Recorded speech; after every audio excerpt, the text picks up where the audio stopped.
হাতের রেসিপি তেল পটল পোস্ত একটা ছোট্ট ক্লিক দিলাম। এটার মধ্যে আছে পটল পোস্ত বাটা, কাঁচা লঙ্কা কুচি ও পেঁয়াজ কোড়া।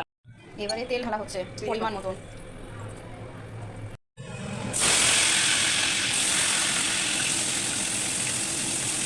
ভেজে তোলা হয়ে গেছে, লাল লাল করে ভাজলো। ওই তেলেই পটল ভাজা তেলেই পেঁয়াজ কোড়া দিচ্ছে। এটাকে ভালো করে ভাজতে হবে লাল লাল করে। পেঁয়াজ ভাজাতে নুন দেওয়া হয়ে গেছে পরিমাণ মতন, এবং এর মধ্যে চলে যাচ্ছে কাঁচা লঙ্কা আর পোস্ত বাটা, সঙ্গে হলুদ পরিমাণ মতন। এটাকে ভালোভাবে কষতে হবে যতক্ষণ না এটা থেকে তেল বার হচ্ছে ততক্ষণ কষেই যেতে হবে। অনুসারে চিনি দেওয়া হলো।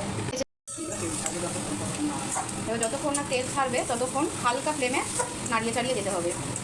থেকে দেখছো গায়ে মশলাটা ছেড়ে গিয়েছে, দিয়ে এবার তেল ছেড়ে গিয়েছে, এবার মা নামিয়ে নিল।